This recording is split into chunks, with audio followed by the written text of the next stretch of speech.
it got my eyes open, because when I was going to the meetings, it was turning into Liam was the victim. You know, our Liam can't deal with what he did to you. That's why our Liam is sick in the head now. Our Liam can't cope with life, and I'm trying to get him to meet you, but you know he's a coward and he might not want to do that. Certainly between 2002 and 2007, which is 5 years. You know, why it was taking so long to get a person who, in my view, was in denial, to the point of doing what Anya had told me she wanted done, which was to come into a room with her and to acknowledge what he had done and to vindicate and to validate her position. So any suggestion in some way that the perpetrator was on the level par with the victim is mistaken. That was never and is not my position. For some members of Anya's family, there's no acceptable excuse for the failure to get Liam Adams to admit to his daughter that what he did to her was wrong.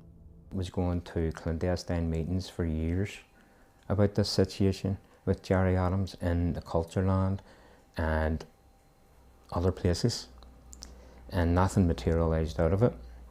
But I think the whole sole purpose was to try and keep this quiet, try and keep it a non-issue. But I think he has failed terribly.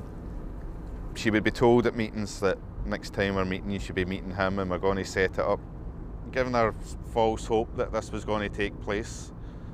But at the same time, they were telling her that they hadn't seen Liam yet, hadn't asked him yet, but it was in sort of my opinion that they had asked him, but he wouldn't, just basically wouldn't. So I ended up saying, like, you know what it is, you've failed me again. 20 years later, I've asked you to do one thing. I actually wrote Gerry a letter then saying, look, I'm stopping contact. Accept your apology. Okay, you didn't have the means to deal with child abuse then, but at the end of the day, I'm better than a meeting in Culture Lands, a rushed meeting in Culture Lands with you. At 36 years of age and with 2 teenage children, Anya Terrell has proved she is a survivor. But she and her mum can rarely relax. They know they have to be there for each other when the bad memories return. And finding out that her paedophile father had 2 jobs at Belfast youth clubs was just another staggering blow on the road to justice. When I heard he was working in the youth club, I just couldn't get it into my head, and I still can't. And why he's in youth still, why he even took up that position, and who gave him it. And I mean, I think he'd have been still working to this day if Vanya hadn't have brought this out. It was like he's come back, he's been given a job in the youth club, he's working quite happy in the community, and we're going through hell night after night after night. yeah. Gerry Adams says when he learned about his brother working in the youth clubs, he took action to get him out. But the question is, how did he ever get into the jobs in the first place? Were you aware that he was going for a job working with young people? No, I mean, I was aware that he was working with them subsequently. I was not aware that he was working with them. And had I been aware, of course, I would have tried to prevent that. Liam Adams working with young people was the final straw for Anya. She asked the police to resume the investigation. Detectives contacted Liam Adams. Now suddenly her father wanted to do something he'd been unwilling to do for 20 years.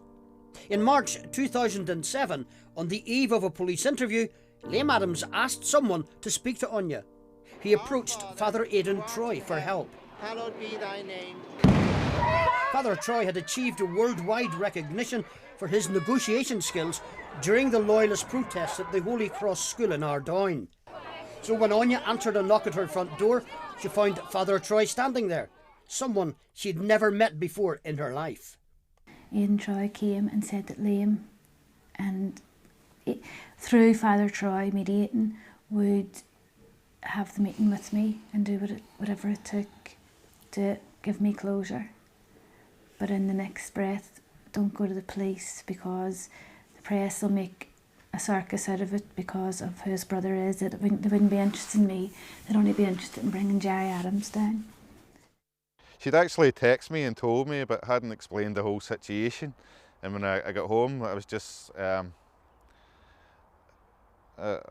raging. It was quite hard to describe the way I felt that this priest had came to the door on behalf of a paedophile and tried to mediate for him to the person that he had actually abused. I mean, to me, in a simple world, that just doesn't happen. We spoke to Father Troy. He confirmed he visited Anya's house, but declined an interview, stating that their chat was confidential. He said he'd be there to help him whenever I said, well, could you tell the police then what Liam told you? And that would do my case really good. And he said no, he couldn't. He couldn't do that. Told me that they didn't want their children hurt. They didn't want their children hurt, and that's what annoyed me, because was my child not hurt? And I actually went up to Father Troy, and a guy who I had a lot of respect for until this happened, and put it to him if he was acting on behalf of anybody by approaching Anya, tell me. And he denied that he was on behalf. He was there as a spiritual side of things and try and give her comfort and support, etc, etc, etc. And then a bit of patronising. He patronised me about how bad this guy was and the deeds that he had done, etc. And he shouldn't be in society. Father Troy said he had no recollection of meeting Bob Corrigan. Again, we asked him for an interview, but he declined on the grounds of confidentiality. Anya sent Father Troy packing with a very firm rejection of her father's sudden desire to meet her and admit his crimes. But the day after Father Troy's unwelcome visit, Liam Adams went ahead with his police interview. However, he hasn't been seen since. And it's little wonder he's gone on the run when you consider the 23 charges of rape and sexual abuse against his daughter between 1978 and 1983. Since his disappearance, a warrant has been issued for his arrest in November last year. No, I haven't had any contact with him. I mean, not only have I went to the PSNI, and if I knew where he was, and Liam knows this, Liam knows if I knew where he was that I would tell the PSNI, and I would.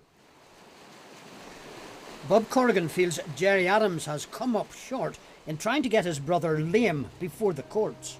He's failed us as a family, and as a family friend. As I say, I think he could be doing a lot more to help find his brother. We hear through the grapevine, he's been spotted in different places throughout Ireland, in pubs drinking with certain people. Know the names of the people he's been drinking with, and to say he's absconded is silly. It's breaking my heart.